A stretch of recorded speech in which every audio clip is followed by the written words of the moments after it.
took as long. I've been to Boulder. How long was the drive altogether? It took me 2.5 hours. What? Really? Yeah, it was Colorado Springs, is it? I don't know. I left at, what time is it? I left at 12:30. Yeah, No, that took, let me see, 12:30, 1:30. oh yeah, that's right. Yeah, 2.5 hours. That's too long.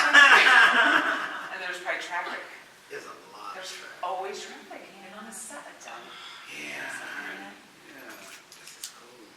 You're doing like a little thing, like a little woosah thing right here. Sometimes there's workshops here. Four square breathing or something. Oh, We should start it off with a 4-square breathing.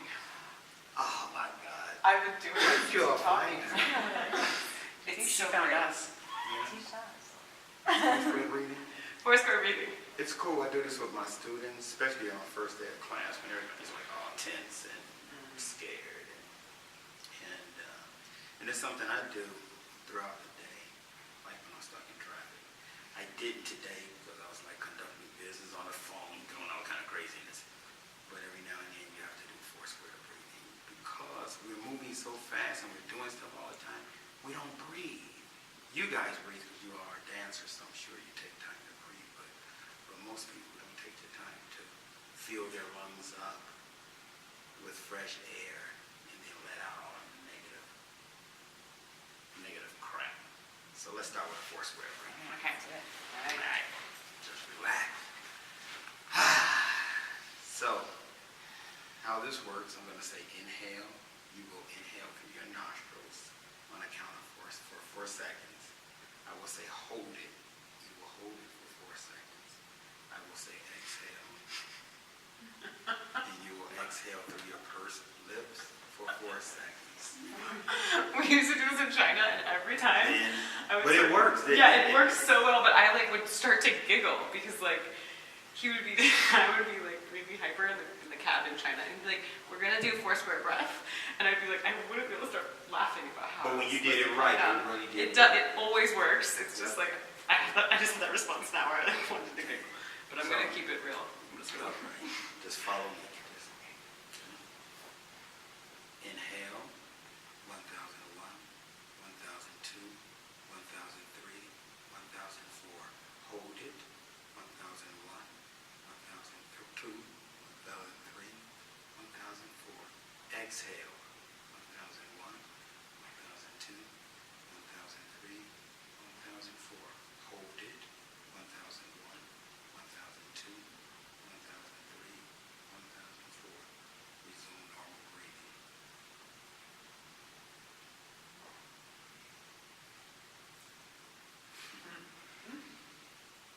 It's just a way to calm that energy down. Just I think I was doing 5. I'm so glad 5 I seconds. corrected there. You're counting time. That's a long hold. I know. So I would do it a few times in a row. Is that good to repeat it? Not during the count. But like, would you do that like? Oh yeah, I would do it. I would do it a couple times in a row, and sometimes I would do 6 seconds. So it's okay. And in 6 seconds, like if you inhale for 4 seconds, hold it, exhale for 6 seconds. To me, that seems to work better. And it's somewhat harder to let all of that stuff out than it is to get in. We can breathe all day long, but trying to let it out like blowing up a balloon is kind of hard. What's the exhale like? It's like, okay. Y'all want to try that again? Yeah, one more time. Okay. 4 or 6. Let's do 4, 6. All right? Okay. Inhale, 1001, 1002, 1003, 1004. Hold it, 1001, 1002, 1003, 1004. Exhale, 1001, 1002, 1003, 1004, 1005, 1006. Hold it, 1001, 1002, 1003, 1004. Resume normal breathing. That 6 works for me. the long. Yeah, that was Yeah. nice. I like that too. Letting it out. Yeah. That was nice. Yeah. So What's that? And we're filming you. Oh my God. I'll face it away so you No, know it's that fine. Okay. I didn't, where's my, It's for all the people who couldn't be here. I brought like stuff because we didn't really thought, like, was it going to be PowerPoint? It was going to be. Yeah, what do you And so I got like tons and tons of stuff, so resources? that's all I have is like resources on That's diversity and microaggressions and inclusion. I mean, We could maybe talk about like maybe what everyone's looking for or interested in, and then it might help you support you, and then you can bring what you're thinking. It could be like a blend of those two somehow. okay. Does that sound like a good That plan? sounds like a great plan. I did want to give a definition on, talk a little bit about microaggressions. Yeah. First, let me just say, this is Nathaniel Granger. Nathaniel is a professor at my university, Saybrook. He also teaches in Colorado Springs, has a private practice, and did his dissertation. Is that true? You did your dissertation all on microaggressions. So this is like the main area of study. He does trainings all over, is often keynote speakers at really large events, and is about to lead a 2-day intensive at Naropa, actually doing training full day. So we're really lucky to have him here. And I would love if you all can come to Naropa for that. When is that training? It is September 22nd and 23rd. Let me look at my calendar. Okay. Or is it weekdays? Mhm. What is your private practice? What is it? Yeah. A private practice. Therapy. Therapy. Therapy. Oh, I'm sorry. You know what? That's crazy. You know what? I've been around psychologists too long. Yeah, therapy. Psychotherapy. I'm thinking we're all psychotherapists. I think the world is like psychotherapists. We have a lot of psychotherapists. But you guys are psychotherapists. Just by being dance instructors, it makes you a psychotherapist for real. Because dance therapy and any of the art therapies, I think, is very important. And I find that the art therapies work a whole lot better than CBT or DBT and this cognitive behavioral therapy or dialectic behavioral therapy. It's something about the arts, and so I do a lot of work with, not with dance, but with poetry. And I do have a poem that I did want to read to the group. Okay. In reference to diversity. So, let me see, when is my Naropa thing? I should know this off the top of my head. It is the 13th and the 14th of September. Okay. So all day Tuesday, half a day on Wednesday. Great. Yeah. So, let's do it. So should we say our names and why we're here? To start? Yes. Would that be nice? Yes, Just Jenna. see- is that I'm okay? like, you know what? I met Lucy and it's like, I don't know. I just feel like I'm like. And then we'll let you take the road. It's like I just feel right at home, like I'm like You're like, you belong here. it's the chair. I think it's like The aesthetic. it's shield status. Okay, yeah. You are. You know me. I'm really happy you're here. It really means a lot to me. I feel like this is a really important thing to talk about. Like our studio is continually expanding programs. We're expanding programming, and I just think it's really important to figure out ways in which we can continue to establish more diversity here and be more inclusive in general. So I brought you here today to teach us what you know about microaggressions, how to prevent them, and when mistakes are made, how to relate to them. And I think that's it for now. Okay, cool. You're welcome, Jenna. So I'm Lucy, and I'd like to learn more about microaggressions. It feels like, I remember learning about that at Naropa a huge amount. I went through the graduate degree at Naropa. Lucy's a therapist too. Okay. Yeah, Naropa, they're just getting on board with microaggressions, and Nice. that's why I'm That's why doing you're the there. workshop. Cool. Yeah, I'll try to come to that. I'm Erin. I teach dance here at Alchemy, but I recently had an injury, so I had to take a break. But I'm, be coming back to subbing soon, and then we'll see what happens. But I just want to get more conscious of what I'm saying, because I feel like anybody could benefit from this, and I feel like there's a lot of unconscious, like passive-aggressive stuff that goes on and we don't even realize it. So I just want to learn more. Cool. Yeah. Good to meet you, Erin. Yeah. I'm Julia. I teach here. I'm not a psychotherapist. I'm just here to soak up whatever you've got. All right, Julia. This is interesting. I mean, which is in a good way, because I'm just thinking, okay, diversity. But you all went right into No, talk about diversity No, first. because I want diversity too. Sure. We want it all. Yeah, we want it all.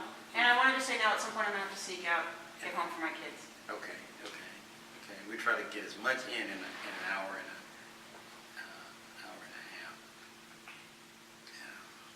What do you think about when you think of diversity?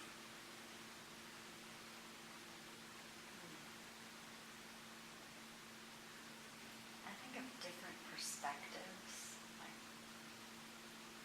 awareness of like where people are coming from. And it's very different. Okay. That's one thing I think of. Okay.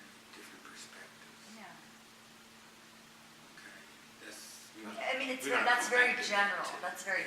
I mean, there's a lot within that. But. Okay. I think of like diversity of culture and age and gender, and I guess when I think about it in terms of the space of like what we want to create, diversity of all Black backgrounds and making a space that's just more welcoming to all Okay. difference in some way. Okay. Anybody else? I think of it as everybody that's different than me. So, different backgrounds, different colors, different economic backgrounds, different ways they are creative, anything. That's, So would it be safe to say that when the term diversity comes up, we all fit into that some kind of way? yeah, so yeah. I think so. Yeah. What I find when I do workshops on microaggressions and diversity, whenever the term diversity comes up, particularly more so than white women, white males turn red. They kind of back in the corner, even if they don't back in the corner physically, they're very uncomfortable. Even with white male students, they shun the topic of diversity, and it is as if they no longer fit in to the topic of diversity or the concept of diversity. And I had one particular white male who wanted to feel in the topic of diversity so bad that he pointed out that he was Cuban, that I'm really Cuban, and because my dad was Cuban, and he was just really trying to defend his diversity by saying that he's Cuban without honoring his whiteness. I was at an RC at Saybrook last year, and diversity came up, particularly in under the topic of multiculturalism, which is, when we speak of diversity, a lot of times we talk of inclusion. So whenever you hear diversity, it's usually paired with inclusion. However, multiculturalism is more broad, and it generalizes by just pointing out different idiosyncrasies around different cultures. So that's multiculturalism. So getting to understand what it's like to be homeless, because that's a culture within it, in and of itself. Knowing some of the hidden rules to let's say poverty, rules that middle class don't follow, and certainly rules that upper class do not follow. What are the hidden rules? And I'm going to say this and then digress back to this. Hidden rules is very important when studying multiculturalism, in that you can't learn different cultures or different races without becoming involved or whatever, somewhat being enmeshed into that particular culture or thrown into that culture. So oftentimes,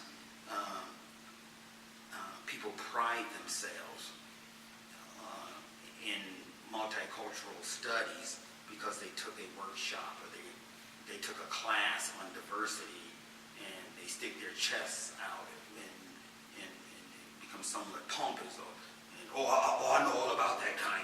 I took a class on that. Well, it takes more than just taking a class. What we did just recently, going into Malaysia and immersing ourselves into the culture, that taught us a whole lot more than what we could ever read in a book or just taking a class. And so it takes a willingness to immerse ourselves into whatever culture we want to know. We say I want to know more about diversity. I want to know more about multiculturalism. But we treat it as if it's something out there, and we can pick and choose what we want or how much of it we want. And after it's all said and done, we go back to the safety of our, proverbial white houses, so to speak. And so what I was going to say, for instance, hidden rules. When we look at hidden rules, let's say around SES. So I might want to say, me being middle class, I might want to think that we're all alike. As far as I'm middle class, I know what it's like to be poor. I know what it's like to maybe have a little bit. But pretty much at the end of the day, we all eat, we all sleep, we all,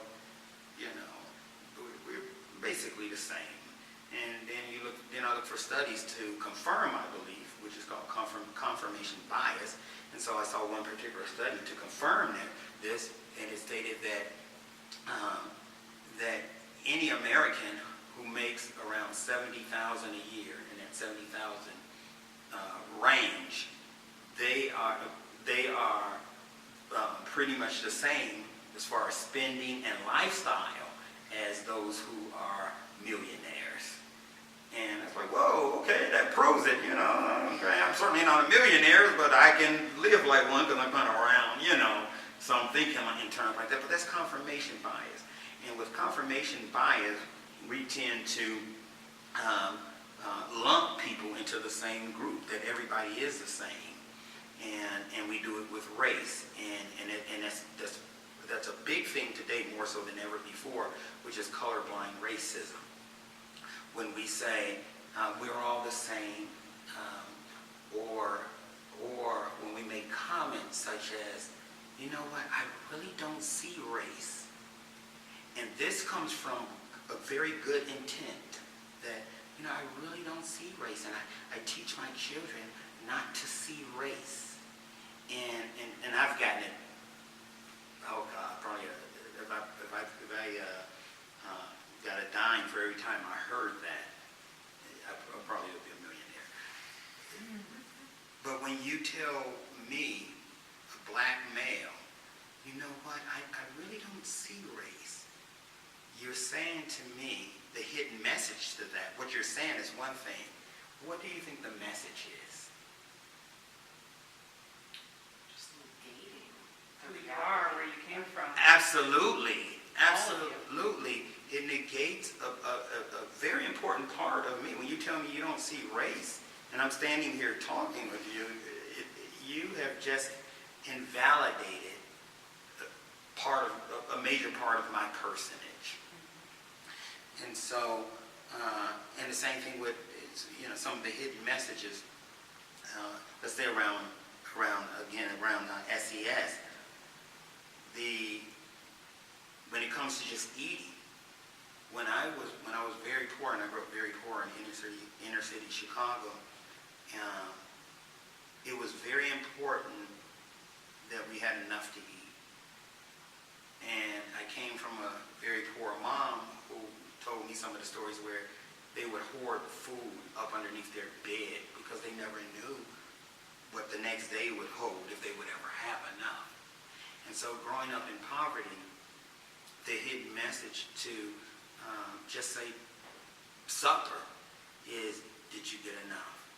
No matter what it tastes like, no matter what it looked like, the question is, did you get enough?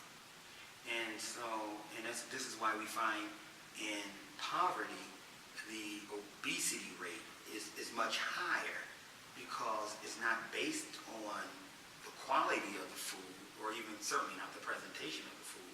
It's based on, did you get enough?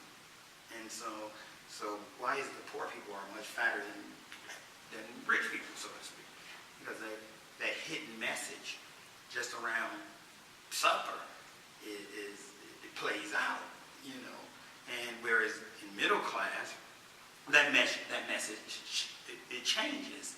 And so with middle class, around supper, just around meals, the hidden message is, how was it? Taste becomes very important once you become middle class. I don't need a lot of it as long as it tastes good. Remember, we don't want tuna with good taste. Remember, Charlie, we don't want tuna with good taste. We want tuna that tastes good, right? So we become very particular about how our food tastes, and McDonald's just don't cut it anymore for us. It's like, ugh, and then with the affluent, it changes again. The hidden message was presentation. How did it look? And so you can have just a sliver of, I don't know, salmon or something with a leaf on there, with some drizzle crap, as long as it looked good, right? The presentation, the forks were in the right places, everything was in its right place, the setting was nice, it was beautiful, it was a lovely dinner. You paid $2,000 for that plate with that sliver of smelt or something, I don't know, and a leaf of peppermint. As long as it was beautiful, right? And so it's all about presentation. And so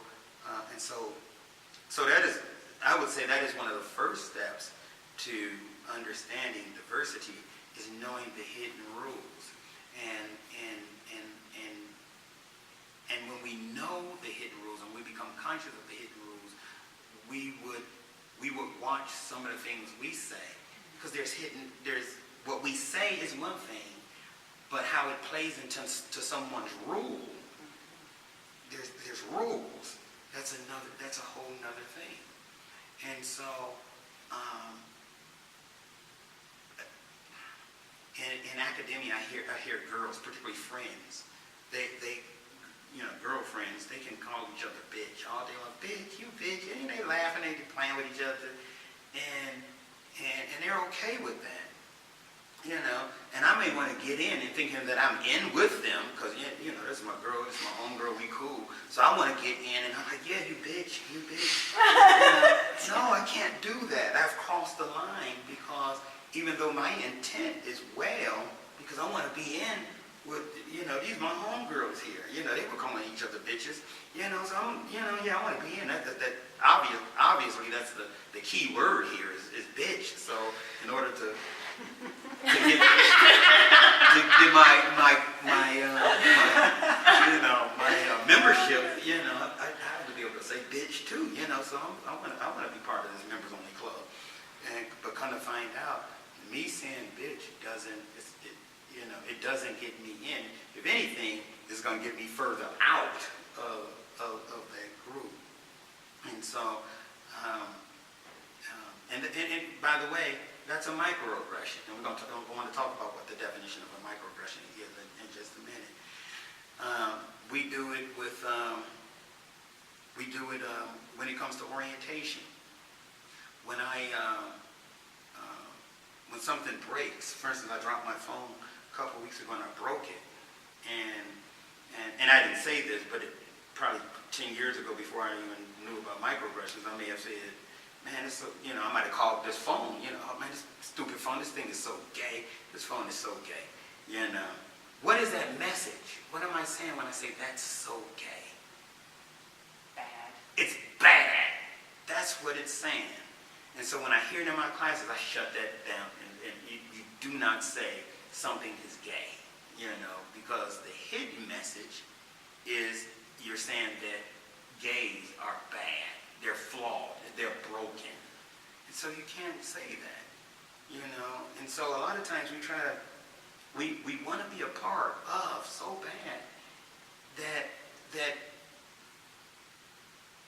that we insult more than we make things better, and we do it more so unintentionally. And so I want to give the definition of what a microaggression is. We talked about messages and hidden messages, and this is a quote by this guy named Marshall McLuhan, and he said that the medium is the message. And this is a phrase coined by Marshall McLuhan, meaning that the form of a medium embeds itself in the message, creating a symbiotic relationship by which the medium influences how the message is received. And so, again, something broken. It embeds itself in the message, that's so gay, which changes how what actually happened is perceived. So if I just broke my phone, it's no longer I just broke my phone. Now it's perceived that, yes, you broke your phone, but your phone is gay and gay is bad. So the whole perception changes.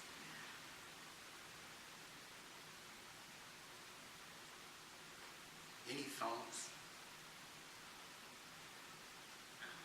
I'm really glad. I really love the examples and the metaphors. I feel like it keeps me really, really engaged. And I think, comments, I'm engaged. I'm excited. We are so microaggressive. The workshop I'm going to do over at Naroga is dealing with slavery, but not slavery as we think.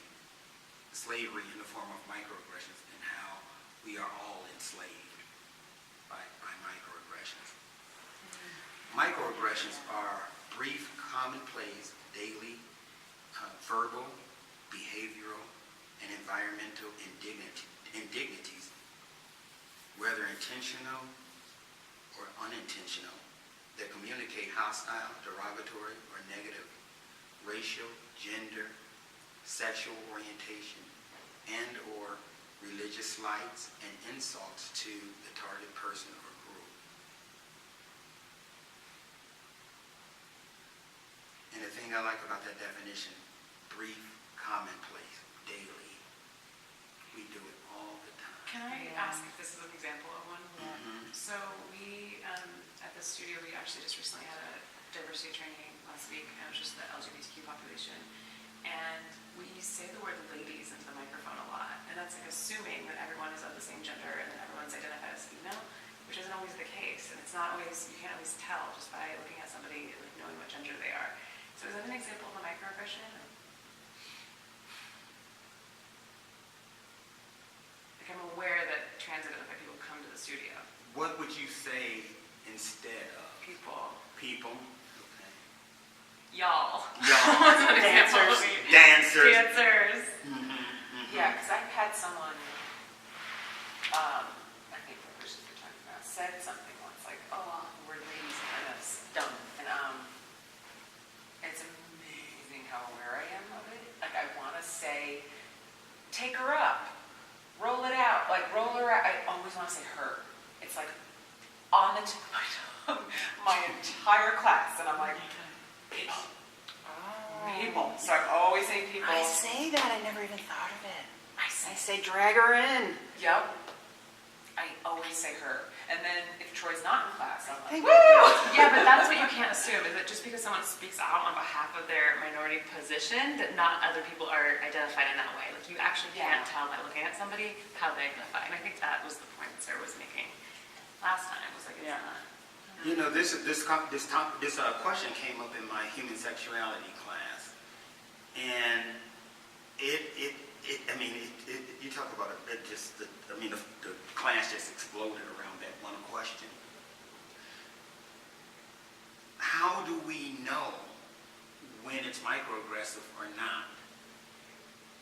If I'm in a group with all males, and I say, all right, gentlemen, blah, blah, blah, blah, blah, blah, and one of the gentlemen was trans, and he's offended by that, I didn't know. So should I have not said gentlemen? This is where I'm going with this. There are certain words in our language that are masculine and feminine, that they're not charged words. For instance, bitch certainly is a charged word. Ladies and gentlemen, it's not charged. But if one person out of a group of 100 is offended by ladies and gentlemen, what do you do to appease that one? Do you leave the 99 and go after the one, so to speak, to save the one? Or do you help the one to get over it? How do you deal with that? And so... or even if you don't even know if the one is in the room, but maybe. But maybe. And this is one of the drawbacks with microaggressions, because we don't know more often than not. That's number one. But then when we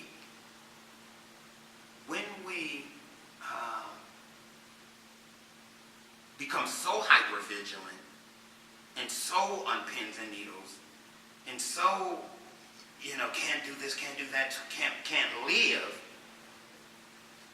that too is microaggressive. That too is very microaggressive. Yeah, or you get to the point where everything you know is so right because you're taking care of everyone at all times, all people, and then you're mad at everyone else. Sure, that's not healthy neither. And so it's kind of like the pendulum swings from bad to good all the way back over here to bad again. Right. And so it's almost like it's kind of like you're damned if you're doing, you're damned if you don't. Either it's almost like a no-win situation. And incidentally, I mentioned white males at the beginning of this talk. Many of the studies that I see around diversity and particularly microaggressions, there's an undercurrent to demonize white males. And that's the one issue I find with my research on microaggressions is this thread that white males are bad. Well, you're trying to make others feel good because they're marginalized groups. But when you demonize the white male, the white male has become marginalized. And so now the very thing you're fighting against, you yourself have perpetuated. And so when I was saying at the RC, this white gentleman stood up in the room of faculty and everything, and we were talking about microaggressions. And he turned red, and he was just, you could tell he was very passionate. And he said, well, what about me? I'm a white male, and his voice started quivering. And what, am I supposed to feel shame because I'm white? And it sounded like those who were trying to defend their stance on diversity and inclusion, they couldn't wait to, they kind of like, well, you don't understand because you don't know what it's like to be a minority. And they were attacking It this. was so intense. In my seat, I was just... Were you there? Yeah, I was with you. That's the you're first right. time I met you. That's the first time I met you. And I had to defend him. I said, look, everybody was attacking him. And I said, whoa, wait a minute, he has a voice too. You can't discount what he's trying to say. This is what he's feeling, and that has to be validated. And so he was very happy, came up to me afterwards. But when we work at people when we work with people humanistically and collectively, you can't put down one or put up one at the expense of another. You know, we're all people, and we all have to be validated. And if that's not happening, then it can be perceived as a microaggression. White males aren't necessarily the perpetrators of microaggressions. We all are. We all are. We all. As a black professor in a classroom of predominantly white students,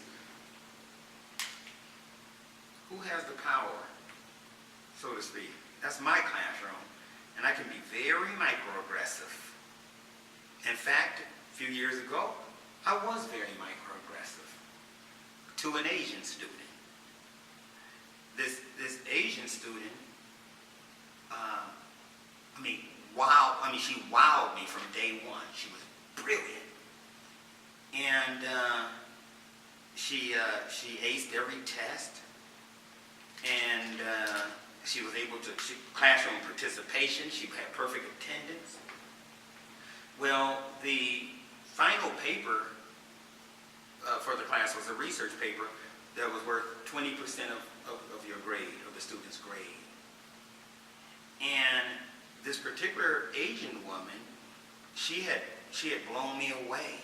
I was just wowed by her that I didn't require a rough draft, and I saved her paper to last to read it because I knew that I would be blown away by her paper because, so I read the papers that I thought would be tough or need some remedial action. I read those papers first, but her paper, I saved to last. When I finally got to her paper, it was at the very end of the semester. Grades were going in. I read her paper, and I was torn. She was able to ace the multiple choice test. She was able to articulate in class and to participate and say what she meant. But she couldn't read and write. She couldn't write English. And her final research paper, she failed. She failed it miserably. And I had allowed her to fall through the cracks because of me being microaggressive. You see what I'm saying? There was good intentions. The good intentions was that, yes, she's bright, she's Asian, she's gonna wow me. And so the good intentions were there. But the outcome wasn't so nice. I let this student fail. And I had to certainly, I couldn't fail her. And I just said, you know what, I'm so sorry, that I missed this. And I said, you have to promise me you'll get some help in the writing, go to the writing center. And so now, for every student, I require a draft paper. That's the lesson I learned. And that I can't assume that I'm doing the right thing by allowing that pendulum to swing all the way this way to the point of patronization. And so when we patronize, that too is very microaggressive. My wife said to me some years ago, when I was kind of wilding out, I was young, and but at the same time I was tiptoeing around my wife and trying to be like extra nice. And that's what guys do when they mess up, they try to be extra nice. And I was trying to be extra nice because I was messing up. I was doing some crazy stuff back in the day. Let me say back in the day. And the one thing that my wife said to me that really hit me like right here, and it has stuck with me through my studies with microaggressions, through my study with it changed my life. She said to me, too much respect is disrespectful. Too much respect is disrespectful. And so, me calling you bitch is certainly disrespectful over here. But if you were the only female in my class and I'm always referring, hun, sweetie, or patronize you, that too is microaggressive. So the pendulum swings all the way this way. Too much respect is disrespectful. And as a black male, particularly as a black male scholar, I get it a lot because there aren't many of us, particularly black males. You see more black females, but you don't see many black males, with DR in front of his name. And I get it. I get the pendulum swinging all the way over here, where people may say, you know what, you're really doing good. You're doing great for a black guy, or kudos to you. You've really come a long way for a black man. What's your secret? Why do you have to throw the black man in there? Or show up at functions, and this is the one I get often. I show up at functions, APA, SHP, wherever it is, the RC at Saybrook. I get it every time, where someone will come up to me and say, "Oh, you must be Nathaniel."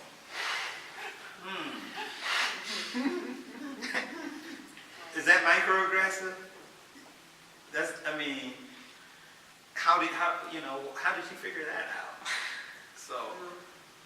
So microaggressions are these brief and commonplace daily verbal and behavioral and environmental indignities. Our system, we live in a very microaggressive system. Women are microaggressed all the time. Women are microaggressed so much and has historically been microaggressed that sometimes I wonder if they even know that they're being microaggressed. Women are constantly being put down and treated as if they're less than. And it's done, it's not always intentional. It's just done, it's almost like a way of life. Because you are a woman, our society sees you as less than. You're not as incompetent. You're not as incompetent. Yes. And it's really sad. Even as far as pay, women still don't. Even today, you would think women have, that the pay has equal. We're fighting for increase of minimum wage, which that bill passed. Is going to go up in the next couple of years to like 12 something an hour. But we fight for minimum wage hikes across the board. We fight for different perks for different people. But women still are microaggressed. I see it in academia. I see it in our conferences. I see when I sit on the panels, and this really pisses me off. When I'm sitting on the panel and there's maybe one or two women on the panel, that woman is shut down almost every time. Have you seen that? Where a woman can say something and then the guy will say the same thing that the woman was saying. And people will listen to him, may give him applause. Well, he just said what she just said. But what she said was dismissed. It wasn't taken as serious. And so it's So I know I might be jumping ahead. We're probably getting here. But I want to know how to relate to microaggressions. I feel like I have definitely been microaggressive in response to a microaggression, and that's certainly not what you're suggesting as a solution or as an appropriate response. And I wonder, I feel like in my experience of you and seeing you work in some of these really intense conversations, you have a lot of grace. You have this way of just soothing everything and conversations where there can be a lot of heated parties, and I just wonder the best way to name them, the best way to point them out. And I have a particular friend who points them out a lot, really, really regularly, and the whole dinner just stops, right? Or things get super tense, and so being around her, it comes with that, and it's amazing because she's so adamant and so on it. But I want to be able to do that without creating more fireworks, and I am not an expert. So do you have any advice? I wish everyone thought like that. I wish everyone had that. would just have that question, what can I do to deal with microaggressions gracefully? Because attacking it is certainly is going to cause, attacking a microaggression is only going to cause a defense mechanism, cause defenses, and then that person's going to retaliate, you're going to retaliate. Next thing you know, now you have gone from something very subtle to bitch, now it's like really blown up, it's grown. And so yeah, you want to use some grace. I want you to hold on to that question, because I want to talk more about that. So now, under the umbrella of microaggressions, you have three main types of microaggressions. You have micro assaults, micro insults, and micro invalidations.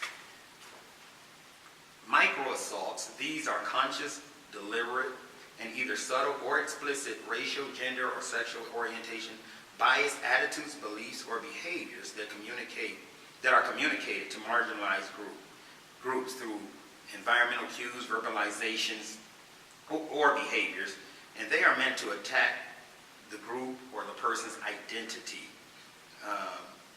An example of a verbal microassault, and some say that these are not microassaults, some say that they are macro assaults.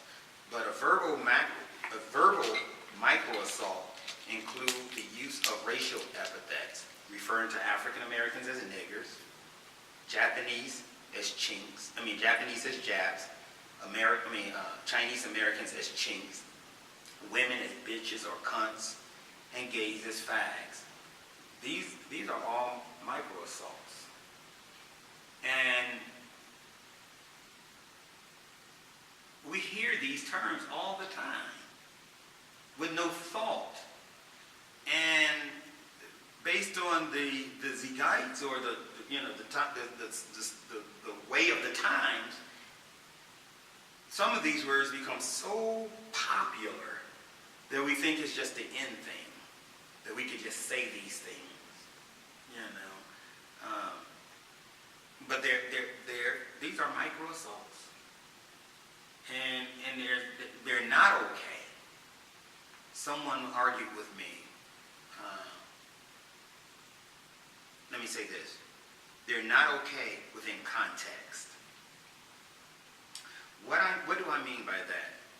I had someone argue with me tooth and nail, and kind of academically threatened me in reference to the use of any of these micro assaults, as to they should never be used. And I disagree, because microaggressions, first of all, aren't based on the perpetrator, but more on how the recipient receives it. Remember the girls hanging out and they call each other bitches? Within that context, that wasn't microaggressive. You all were laughing, that's you all's thing. It became microaggressive when an outlier such as myself tried to get into the group by using you all's word that you all have for each other, which is bitch, right? Now it's, oh, no he didn't, girl, no he didn't call me a bitch. No, did you hear what he just said? Because now it has become microaggressive. So it's not so much based on the perpetrator, but how it makes the recipient of that microaggression or that particular word feel. So this person said, no, it should never be used. None of these words should never be used, and blah, blah, blah. Well, we're not going to get rid of certain words out of our language. They're not going to just go away. We can't just erase words and they just go away forever. No, they're here to stay. How do we deal with these words?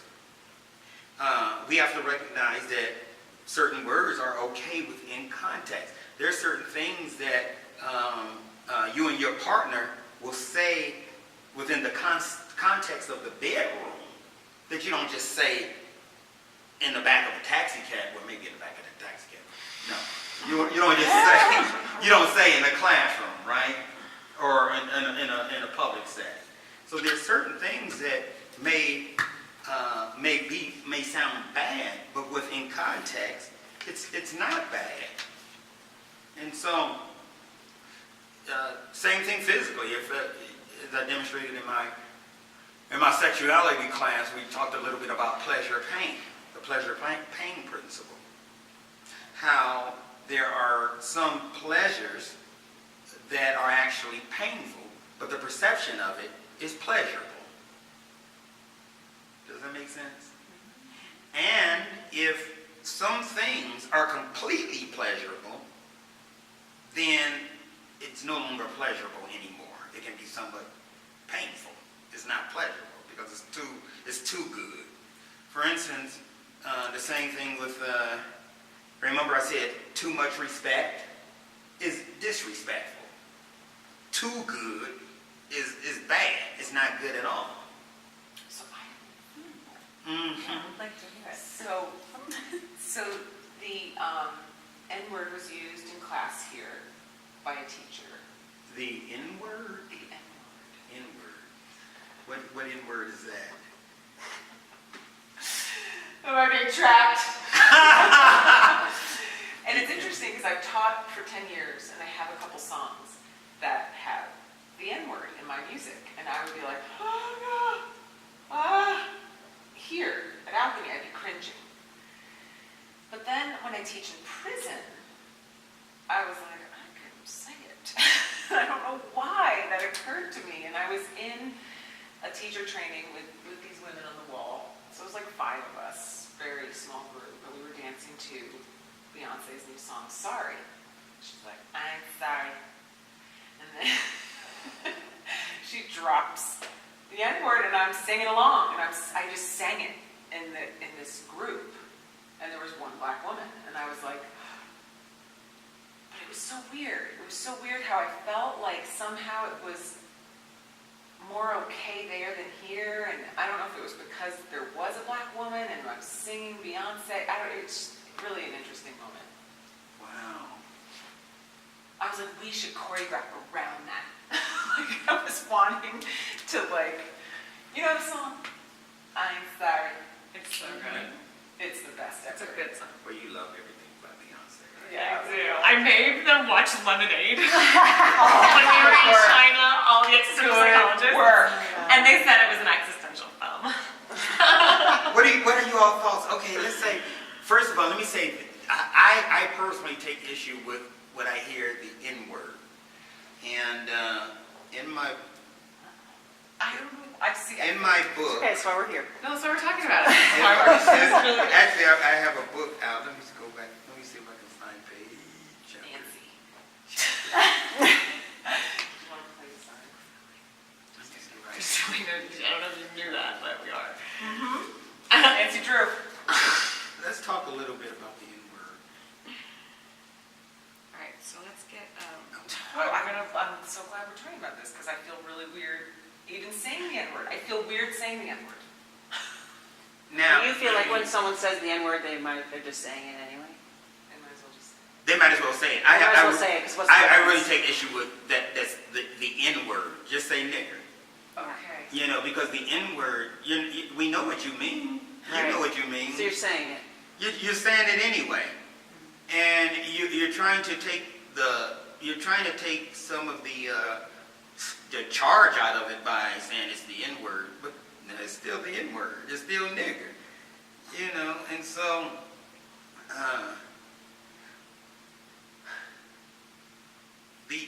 God, there's so much I can say on the N-word. Or nigger. Yeah. Let me say this. We're just going to play the song. This is the Okay. song. You can just keep talking. I just want you to know the song. So we choreographed it. The prisoners and I. And then there was a moment where one girl wanted to do this, and Michelle, the black woman, was like, that's gang related, don't do it. There's so many moments in prison. Oh, did you hear it?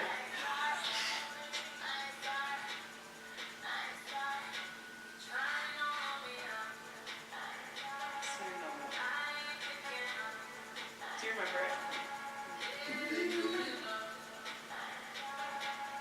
Thinking about you.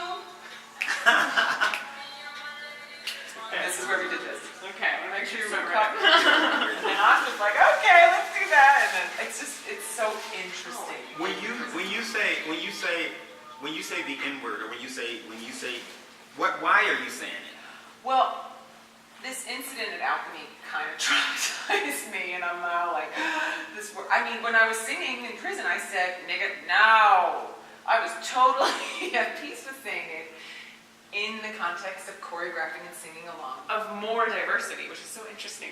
It's so interesting. Right, like I felt more okay saying it there than here. It feels so, Like this is on eggshells. Like well, this is people are such a hyper aware. privilege. This is a white privileged environment. There's so many. So I when I was confused when you were saying like, oh, the girls who are saying bitches, they're saying it to each other. But if a bunch of white people are using the word nigger, it actually feels worse to me. Like, Well, yes, it is worse. That's worse than. It is worse. Let me, without even looking at this stuff, I'm just going to just shoot from the hip, but it's all here. Okay. Well, I might say this paragraph here. Nigger originated as a neutral term referring to black people, as a variation of the Spanish noun negro, a descendant of the Latin adjective nigger, meaning nothing more than the color black. It was a slang description for slaves who were brought mostly from West Africa by the Dutch, English, and Portuguese, from what was then a huge Nigerian basin, which makes up part of the countries of Nigeria and Nigeria today. However, during the time of slavery, white Americans gave the word nigger a new meaning. The term was used to classify a black person, a worthless human being that had no rights. It wasn't just a color now. Blacks were considered the most disadvantaged race in America, economically, politically, and socially disenfranchised, dehumanized. In fact, during the 1787 United States Constitutional Convention, 3/5 compromise was agreed upon in reference to tallying votes, counting blacks, all other persons as only 3/5 their actual number, reducing the representation of the slave states relative to original proposals. Basically, blacks were not considered whole human beings, but 3/5 human. And so therefore their vote, even when they were able to vote, it wouldn't count as a full vote. It was in America, in the land of the free, I quote, that Africans were chained and branded both physically and psychologically as subhuman beasts of burden. It was here where Negroes were first indoctrinated with the idea that they were, in fact, not human at all, but property. Imagine American law supporting the notion that a people would be considered less than human. And so, let me say this. When the white slave owners took this neutral word and paired it with beating, lynching, rapes, and they took this neutral word and they paired it with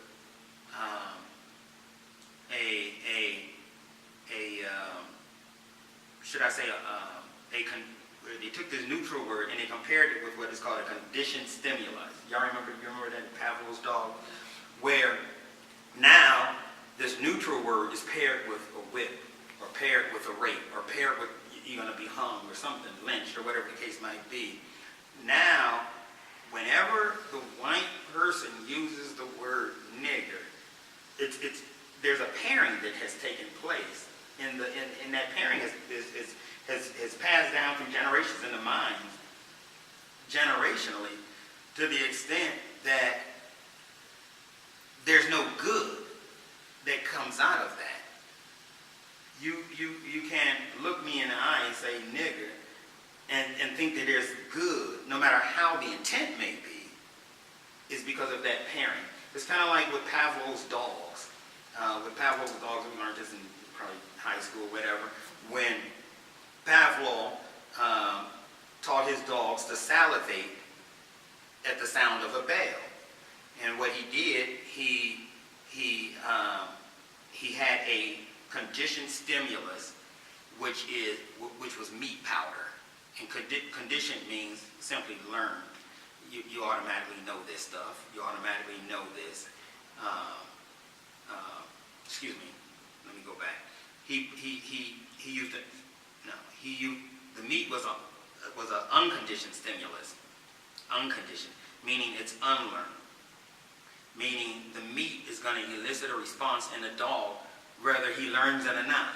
If the dog smells meat, he's going to salivate. Right. That's an unconditioned response, an unconditioned stimulus, which elicits an unconditioned response. It just happens automatically. It's unconditioned, unlearned. So what he did, he took the same meat, and whenever he presented it to the dog, he'd ring a bell. Ding! So the dog would still see the meat, and he'd hear the sound of the bell. He starts salivating. Okay? So then you have the unconditioned stimulus, which is the meat. You have the conditioned stimulus, which is the bell. And then you have the unconditioned response, which is salivation. So then he removed the meat. So now there's no more meat. He rings the bell. Ding! And because there's a pairing, every time the dog heard that bell, he knew that the meat was there. And now the meat is no longer there. Now you can remove the meat. Ding! Ring the bell, the dog starts salivating. So now you have a conditioned stimulus and a conditioned response. The same thing has happened with the word nigger. There is a pairing that has taken place that no matter how we try to shape that, like it's all good, it's going to elicit a response, whether we show it or not. And so people may, let's say that maybe the black woman in the class, or maybe somebody else, they may be like, oh, she's just tripping. Oh, it's all good. But deep down inside, there's a response, whether they show it or not. Like, no, how could she say, no, she didn't just say nigger, And so, so now the question comes up, and I've heard this in different workshops where somebody raised their hand, and here's the big question. Well, why is it that you guys can call each other nigger and we can't? Right? Because of the pairing, the word nigger became such a derogatory term, very painful term. When something really hurts us, what do? We try to ease that pain some kind of way. To ease the pain, the slaves took ownership of that word, and they made it their word. And then they paired the word more often than not with terms of endearment. Nigga, get in here and get something to eat. Nigga, please. You see what I'm saying? And so now it's a whole different, the context is different, which changes the entire meaning, which changes how how that word is perceived. And so it takes a whole lot for a white person to be able to say nigger to me, and whereas a black person could say, man, nigger what, nigga who, and it's this dialect because of the context, and because of a pairing that took place from 1619, when the first slaves landed in Jamestown, Virginia, all the way up until today. It's been a negative pairing. It's been this pairing, so much so with the word nigger, that how can we make something good come out of it? And so many black people, particularly Oprah for one, in one of her talks, she was so adamantly against ever using the word. She said black people shouldn't use the word, white people shouldn't use the word should be just erased. And she got into a big argument with Jay-Z around the word nigger. And of course Jay-Z said, no, Jay-Z made his billions off the word nigger. So no, he's not going to say, no, we should get rid of the word nigger. But what he was saying is that there's a certain context in which the word nigger is used. And so Oprah, every time she hears it, and she's even said, every time I hear the word nigger, I can't help but imagining seeing somebody hanging from a tree. That's her perception. Whereas Jay-Z, when he hears the word nigger, he thinks of home, his homeboys. You know, he thinks his mom called him nigger. You know, he's right at home with the word. And so it's very contextual. And so if we throw out the word entirely, it's kind of like we throwing out the baby with the bathwater. We can't throw out the baby with the bathwater based on one person's feeling of the word, because now you're throwing out the context of which maybe I may have grown up with. Does that make sense? This is so very powerful to me. And it's that one piece of all the things about diversity and microaggression. If there's ever one word that is more charged than any of the other words, jack, bitch, cunt, all the other words, there is the word nigger. And no one wants to touch that. No one wants to teach on it, the meaning of it. So you saying nigger, if I were in your dance class, it would, oh, did she just say nigger? You know, I would appreciate the fact that you said nigger and not the N-word. I would appreciate that you felt that we were okay enough in a place where you could use the word so freely. I would not be okay with you taking ownership of my word. That's what I wouldn't feel okay with. Because I would feel, okay, we was taken, Africans, you know, this is my African side talking. I was taken from my own land. You know, I was stripped of my identity. You know, I watched my children being taken away from me, sold into slavery. I was stripping of all possible human rights. And the only thing that I have to hold on to that I made my own was that word nigger. I took the word nigger because I was dealt so many lemons, but if I could take this one thing and turn this lemon into lemonade, then that's what I'm going to do. And now you have taken away my glass of lemonade. I would not be okay with that. Not saying you, but I'm just speaking in general. And so, and that's what... So is there context, though, to, not to like dissect that one moment, but I was singing.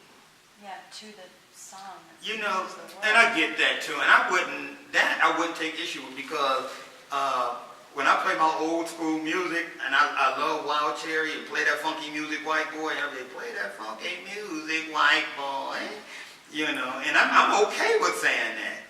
You know, Michael Moose was in the car with me, and I was singing, play that funky music, white boy. Yeah, that sung it with I didn't feel, yeah, I felt something. I did feel like, ooh, you know, I felt that initial, ooh. But then he let me know by his nonverbals that it was all good. Now, my friend, Mickey Templar, white guy, we were in acting school together. And Mickey Templar became my brother, just my brother.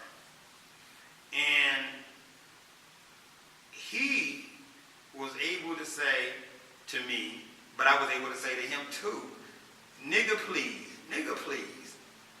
And we knew that contextually, it wouldn't be okay to say that in the classroom. It wouldn't be okay to say that in the theater.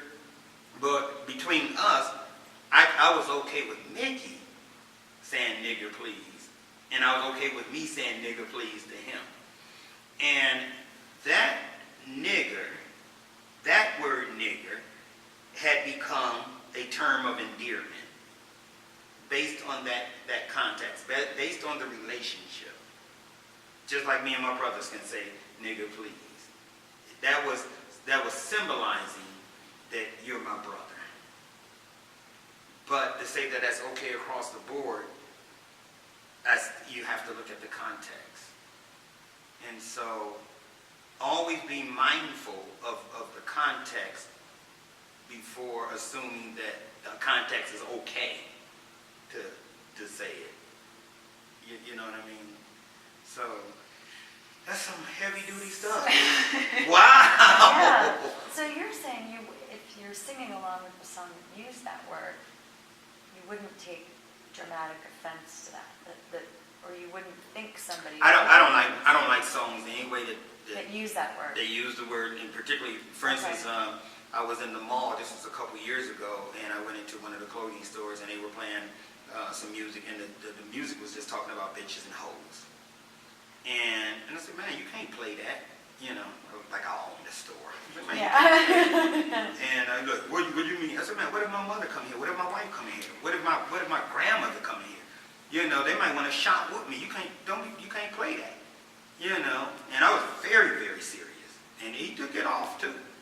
Yeah, you don't play stuff. You don't be degrading women by referring to women as bitches and hoes in this male clothing shop. I was very offended by that.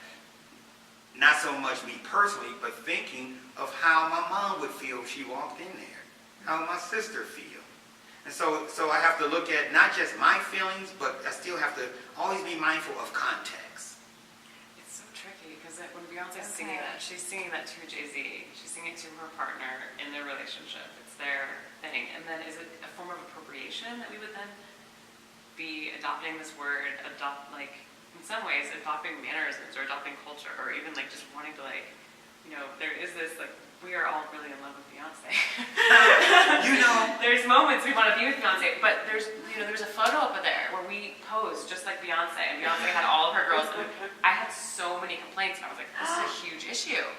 We are sitting above this group of black women, so we're putting ourselves in the exact same position as them, appropriating their culture, and I had 3 complaints, and I had to take it down.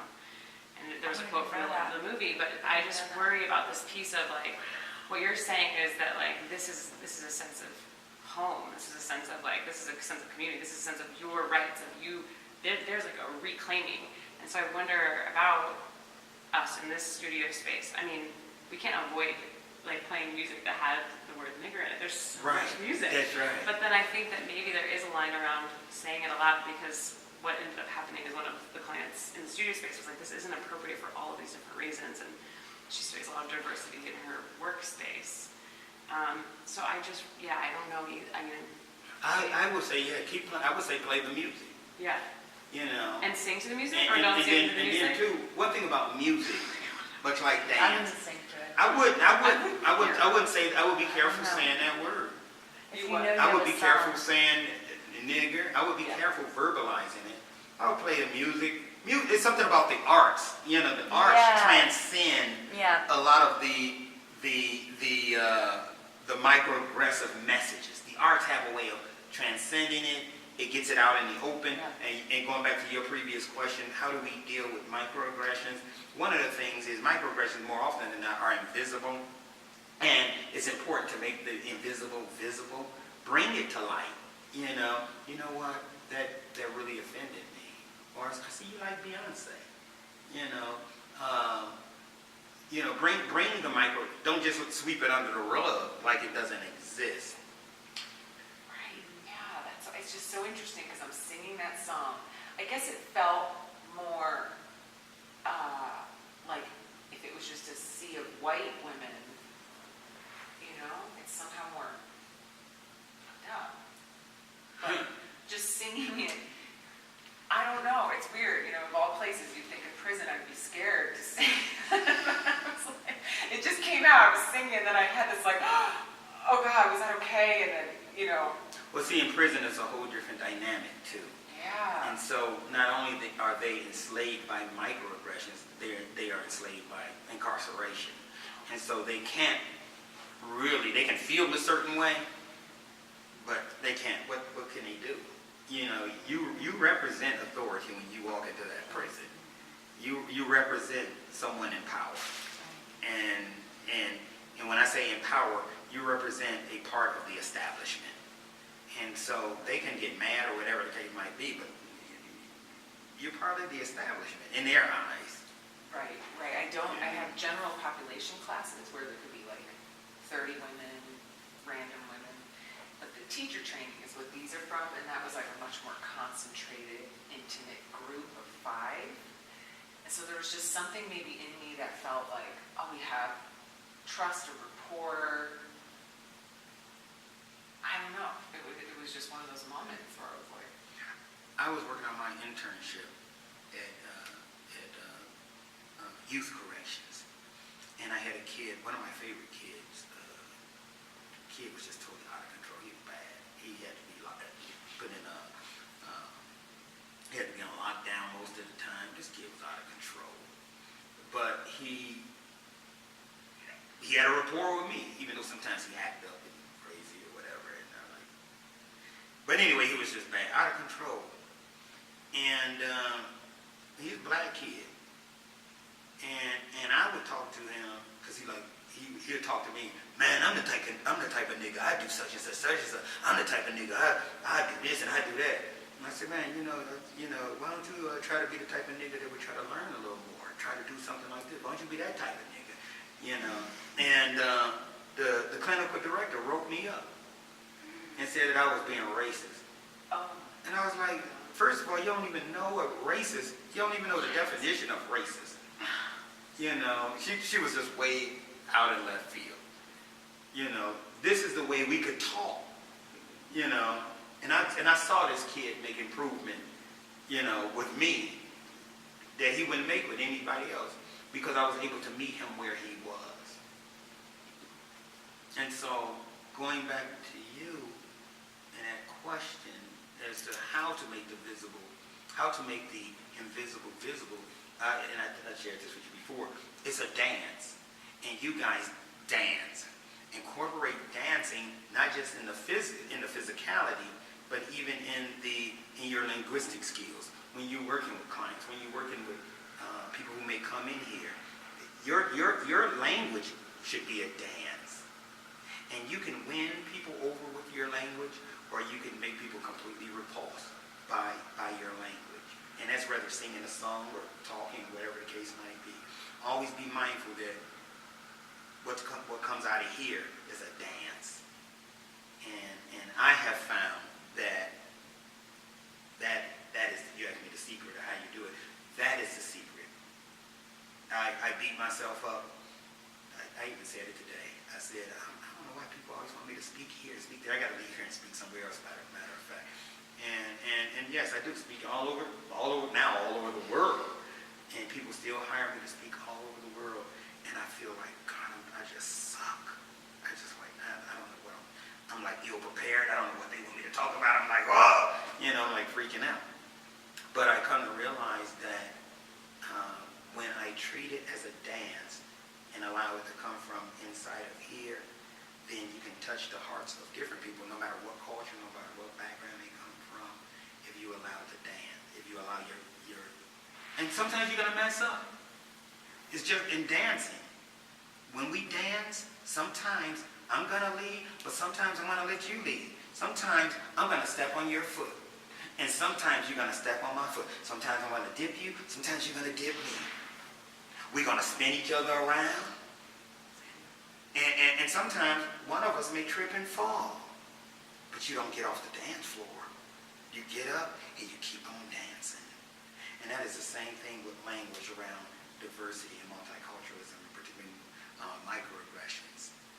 Sometimes we just don't know, but we continue to dance. We continue to learn. Yeah. Wow, that's beautiful. So, Such a beautiful metaphor. we didn't even get to micro insults. Okay. So we talked about micro assaults. Micro assaults are these calling people names. These are micro assaults. That was the first one. That's what we just went over. Okay.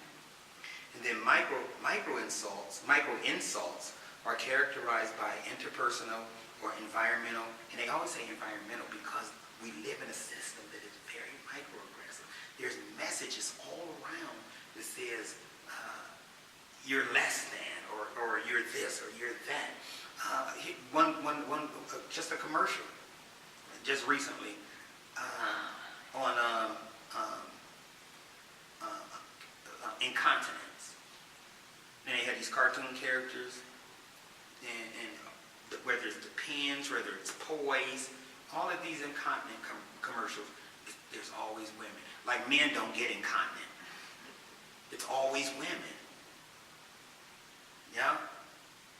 Because you know who writes these commercials? Who writes these scripts? It's some man in corporate TV land writing these scripts. And he's not going to put himself down.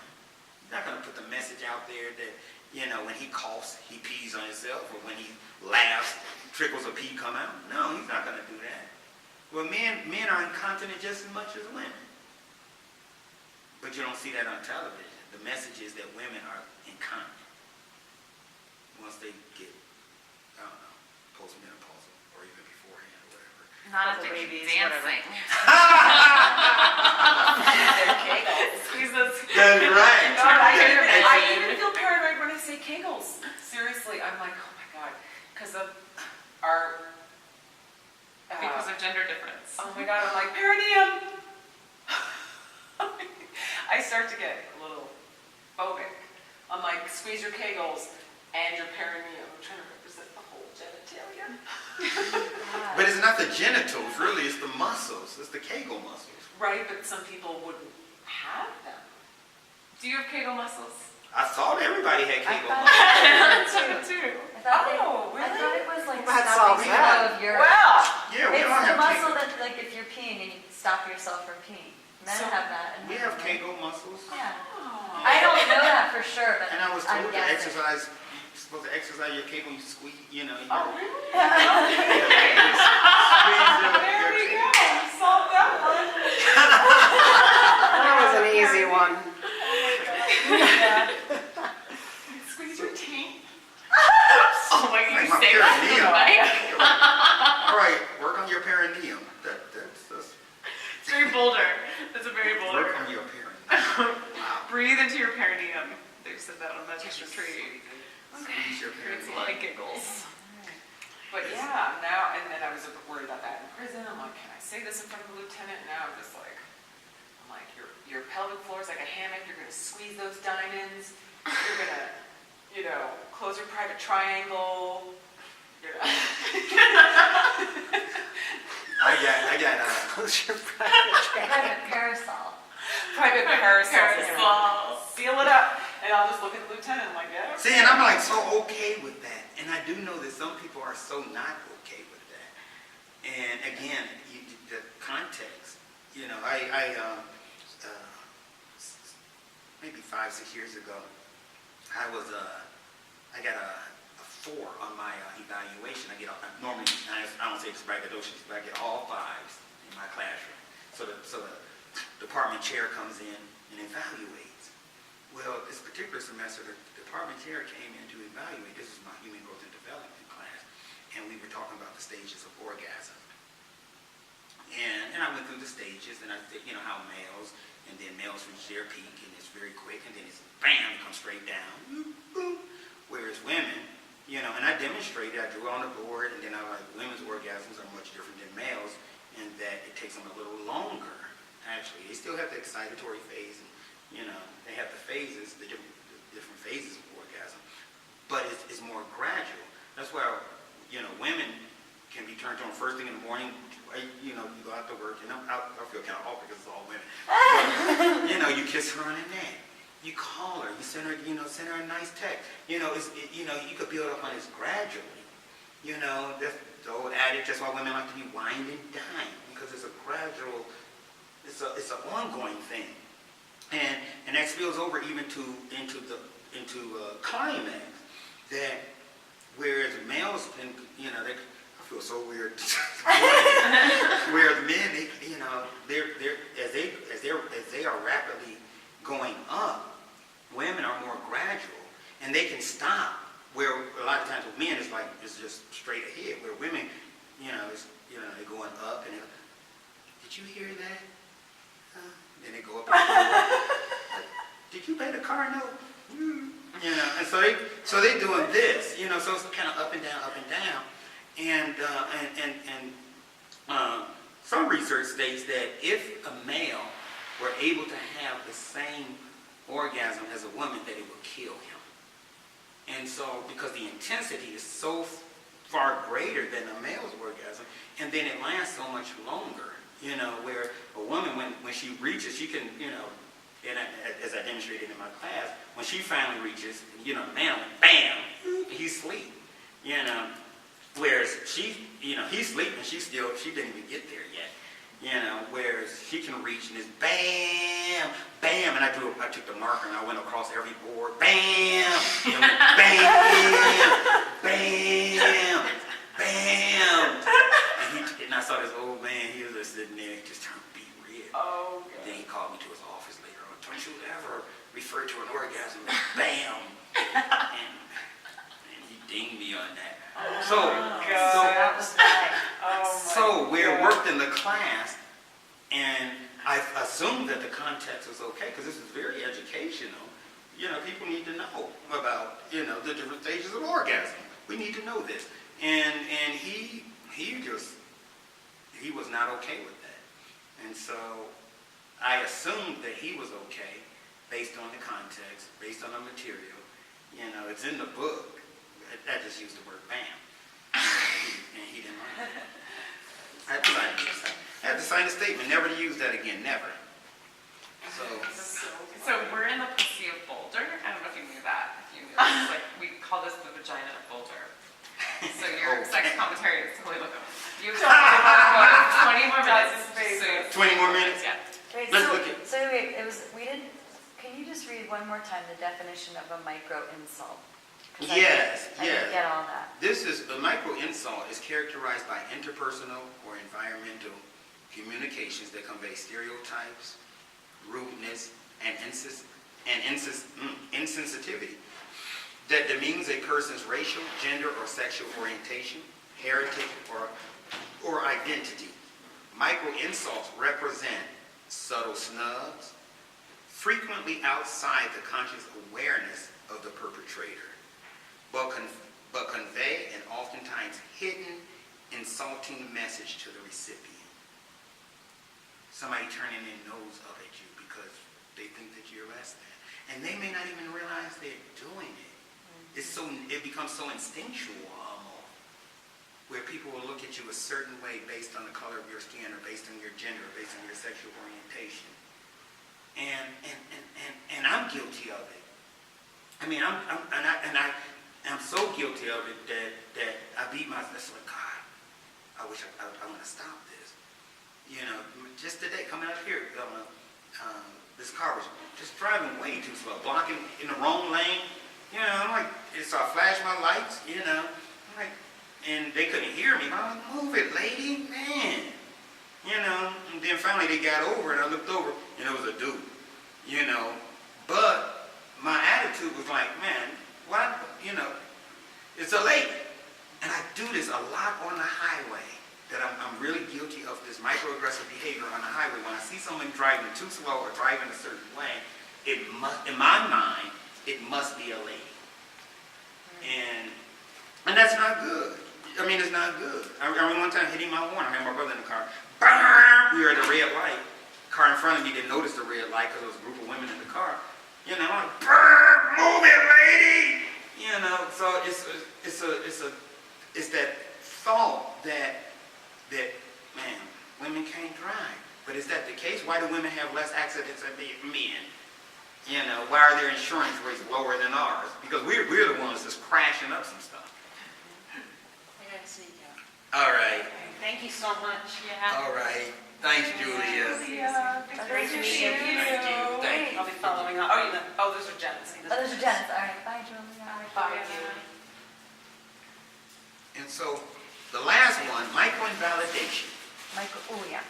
Micro-invalidation are characterized by communications or environmental cues that exclude, negate, or nullify the psychological thoughts, feelings, or experiential reality of certain groups, such as people of color, women, LGBT, or any other marginalized groups. In many ways, micro-invalidations may potentially represent the most damaging form of these three microaggressions because they directly and insidiously deny the racial, gender, or sexual orientation reality of these groups.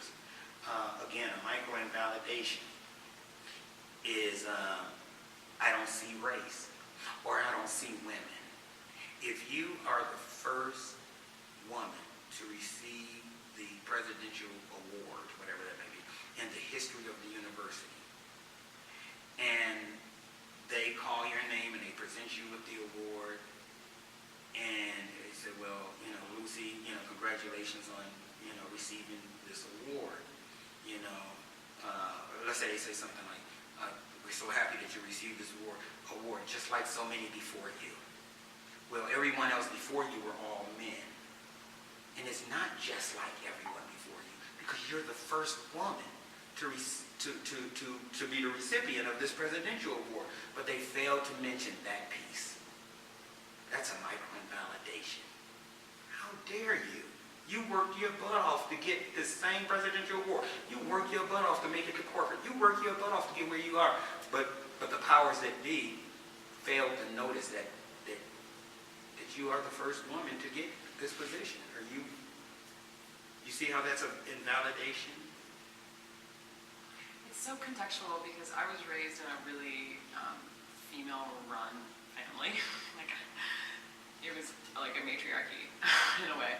And so I was at a conference recently, and all of these, I just became a board member of the Colorado Group Psychotherapy Association, and we were at a national conference. There's all these women, and they were all so nice to me. They were a lot older than me, and they were so nice to me. And I was like, wow, I was reflecting to my colleague, like, these women were so nice to me in this group, and it was just so nice to be so welcomed. And he said, well, you represent everything that they fought for.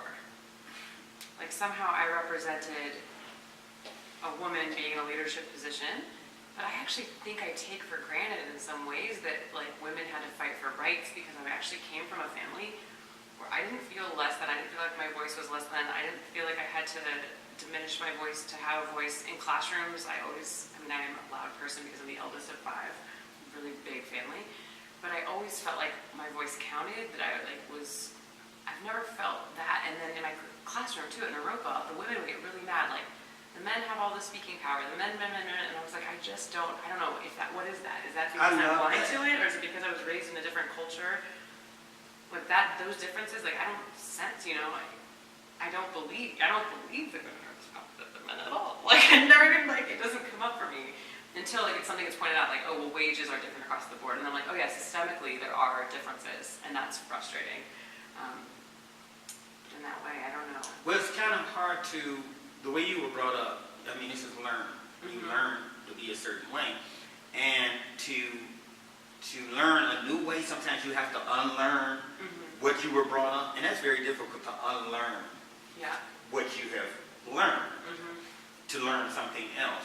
You know, for instance, I did not know we were poor. And I lived in inner city Chicago on welfare.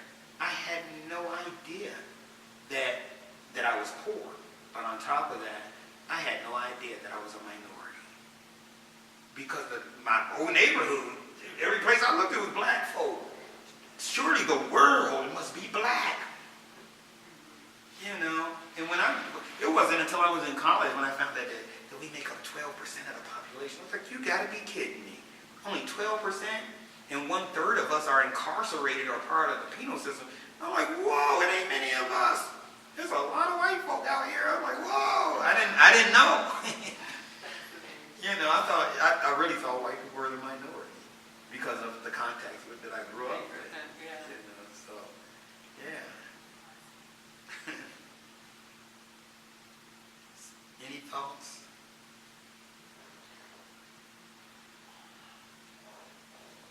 I guess my takeaway is, like, I just should never utter that word again.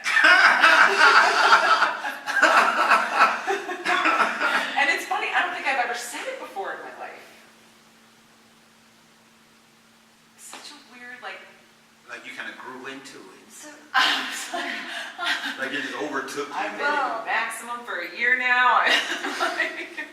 but I mean, if we use the songs, though, it really becomes hard, I mean, to be in the moment and not say that word when you're singing, or to be conscious that there's a word, there are words, when you choose your music, what words are in there? bitch, cunt, whatever it is, and how you're going to dance, literally, and be on the mic with those words. I know, I think it's interesting because I think that we're in a really privileged population. Like, I think that there's this privilege that comes, and for me, it was atrocious that word was, I was like, oh, but I think I can't, I don't know, I was like, ugh, that was this, and every time I hear it in the music, that's what my body does, is like, and so I guess if you don't have that response innately, because you come from a position where the culture you're around is of all similar descent, all similar like background, then you don't consider it, but I think it's worthy of consideration. So you should, maybe then you have to say we shouldn't use songs with those words. Well, no, it's a difference. Or is it? I mean, It's a difference. Again, the song, that's art. And Right, again, I art has a way of understand. transcending it. Totally, I get But when that. you take that art piece and you make it yours, When you incorporate it. Right. now it's not. You see what I'm saying? And so, So could you just literally consciously be dancing and be like, just not say that word? Like, Right, I would just which I say never ever do the here. first part, and you just wouldn't say that word, or you just Right. wouldn't sing during that song, or do you know what I'm saying? Would you like figure out ahead of time I choose a clean how version you're going to sometimes. deal, or choose the clean version, or You just know in your Just- system you're never going to say the word, and Yeah. you make that choice, and that You becomes just- part of your context, right? because the word's not appropriate. yeah, and I think you do. Yeah, You make it an act of your will. Yeah, you know, you so to speak. decide. It's certain words I don't use. It's certain words I cannot say. Right. Strangely enough, kind of common words. Just, you look at me. But I have a very difficult time. Yeah. Cunt is not a cunt. I can say cunt. I can say all these words. But for me, there's certain usage of the F word, and I say the F word instead of saying the word, that I have a hard time with that word, to use it casually. And I don't know where it originated from, or what happened in my childhood where, the F word or MF, mother F word, that was like I was like, oh. And so even in the song, and the only time I use the F word, I guess maybe because, and I think I just answered myself, is because that word for me is paired with so much anger. And when I have used the word, it's like, or when you feel, you up, you feel this, excuse me, but you feel this it's such a rage that's deeper than my natural rage. It's like it takes me to a level that I'm not even used to going to. And so when that comes out, it's like, man, this person would mess me, piss me off, or whatever the case might be, for me to get to that place. It's funny because today I was doing another Beyonce song where she's like, who the fuck do you think I is? And then she's like, tonight I'm fucking up all your shit, boy. And so before I taught it, I said, we're going to drop the F-bomb and we're going to celebrate it and we're going to sing with her. Little warning. I like that. Can you do that even with nigger? Can you give that fair warning, that disclaimer that, hey, there's some songs in here, we're going to be singing these, Yeah, that's not a bad idea. I don't know. I don't like saying into the mic, like, we're going to be using the word nigger today No, in class. I don't think it's appropriate. I actually don't think it's appropriate. Or maybe that this has some offensive language, or I don't know. I work with, I do a workshop, a week-long workshop called Diversity University. You have to go I back have to now. go. I'm so You gotta go. sorry. I'm so sorry. Thank you so much, Nathaniel. You're a gem. You're a total. I better stand up. You're such a little gem. Go. Oh, thank you so much for your All right, time. we're going to meet again. We're gonna meet again. That's what we're gonna do.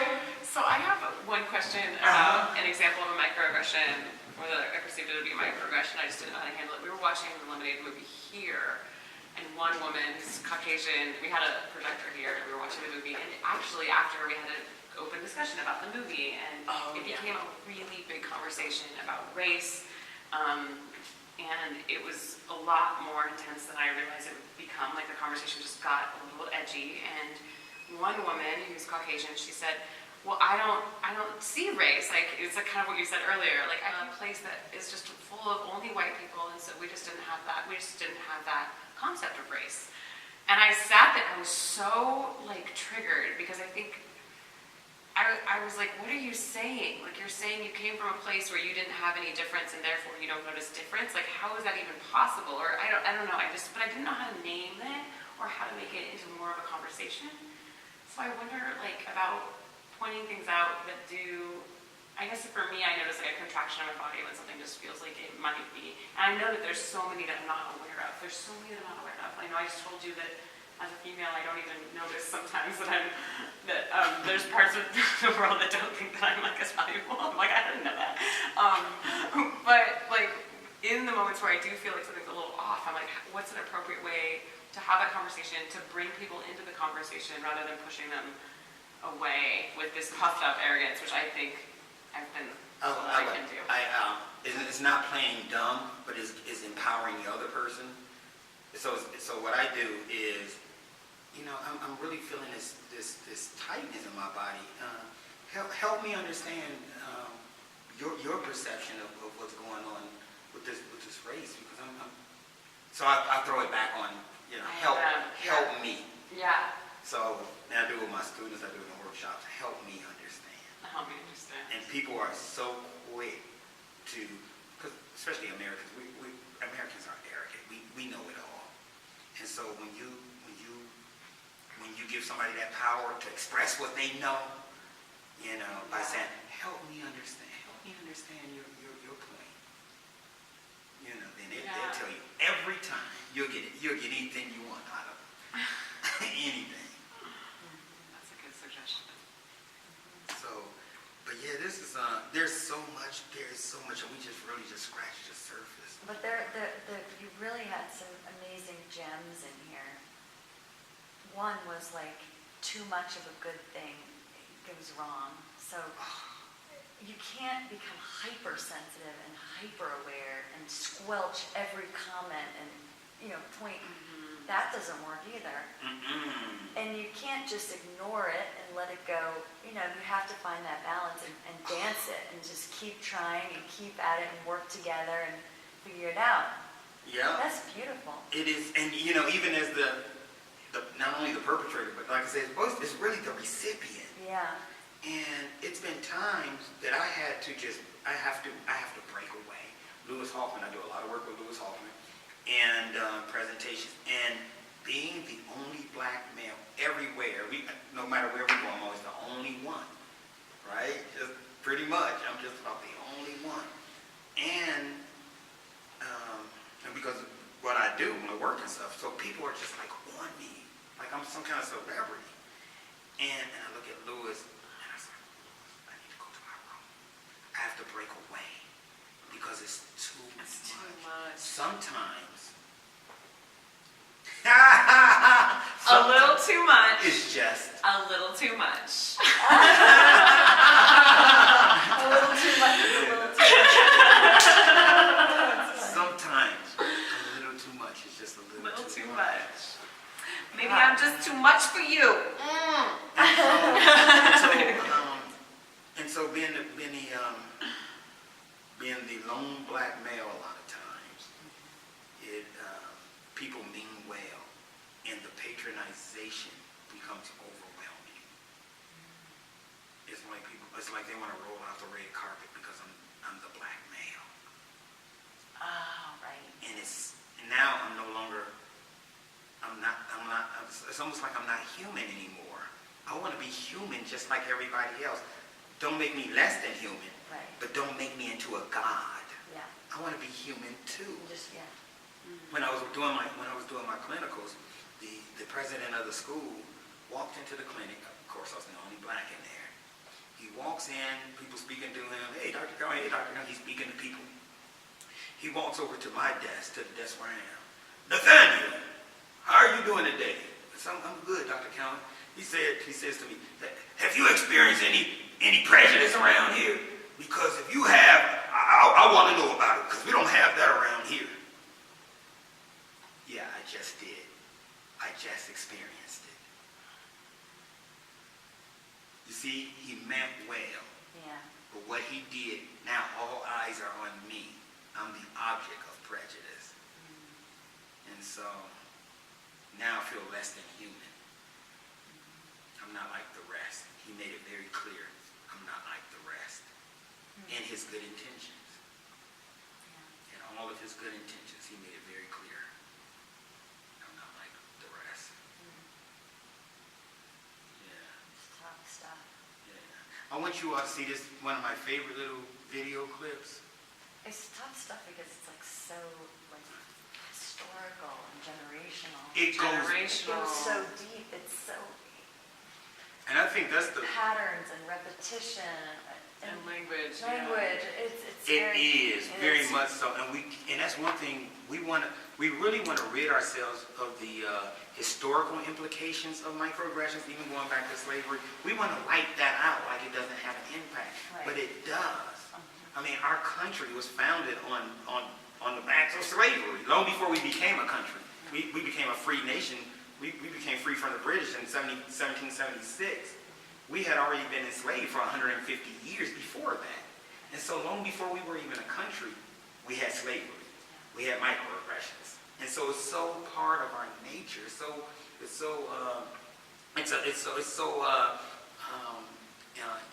So much a part of our fabric. You know, it's so ingrained in the fabric of who we are that we don't even notice it. We don't even notice it. Particularly when we don't have to notice it. In your upbringing and the safety of your home, you never had to notice it. And so now it's hard for you to notice it now. Yeah. Because Yeah. you don't have to. Yeah, and You know. there's something too about like our children who are one generation farther away from, and that continues on. So sometimes they might make a comment or behave in a way where they haven't really had that baggage, Absolutely. and so they don't even realize What they're the saying offense or that they could do offend not. somebody from a previous generation who's closer to that pain or whatever the thing is. Mhm. So it's like, it's just crazy. And so it's always Right. teaching. It's always Yeah. dancing. And in that dancing, you're always teaching. Yeah, Yeah. and learning. And learning. It's beautiful. We do I like to do what is called the privilege walk. Oh yeah, I see that. And that is very, very powerful. Because sometimes we think that we are all on the same sheet of music. But the playing field is not the same. You know, we all didn't start off the same. You know, some of us started off way behind the starting point. Yeah. Way behind. Yeah, but we have to watch out for that too, like even in our relationships, because then we judge the person who had the privilege when they had no choice in where they were born or how they. Then there's like this reverse. Aaron, and this is the point. This is the thing that kills me with a lot of these studies is that they don't want to look at that piece. That's the key piece. Yeah, I mean. We want to blame the privilege. Right. And make the privilege feel less than. Right. No, they couldn't help it because they were privileged. They were born. They were born that They way. were their circumstances. But I think it's important to acknowledge. I think that's what it's acknowledge privilege. And I think the problem becomes when privilege is like you're almost blind to your own privilege. Like Well, so that I is think true. that I agree with becomes that. the point for me is I'm like I will look around like I'm so privileged. I'm so fortunate. I'm so privileged to be able to go to Malaysia. I'm so privileged to be able to be a student. I'm so privileged to be getting my education. I'm so privileged to live in this beautiful town with so many wonderful. I'm so privileged to own a dance studio. I mean, That's that's gratitude in your heart. the gratitude Yeah. of like Yeah. this That is is what true. that's That a is way of relating to it in terms of acknowledgement, you know, Yeah. rather than just being like I don't know, pushing it away or not. No, yeah, I Right, think that's right. huge. I think it is very huge, and many people don't want to recognize their privilege. I think there's a push more so now than ever, where white males are recognizing that yeah, I'm white and I'm a male, Yeah, you know, and just I'm to privileged. Yeah. You know, I do a lot of work with the homeless populations here in the state of Colorado, and Most of the homeless people, well, what I do, I give 100 backpacks filled with toiletry items every quarter, because I just think that hygiene helps promote a sense of dignity. And even if I'm homeless, I want to be able to wash myself. You know what I mean? If I could just clean up a little bit, go into 7-Eleven into the bathroom and just wash up. So we give out 100 backpacks every quarter. And the homeless population that I've worked with has always been predominantly white, mostly white males, maybe one Hispanic in the group and maybe a couple African Americans in the group. But it's been mostly all white males that I give these backpacks to.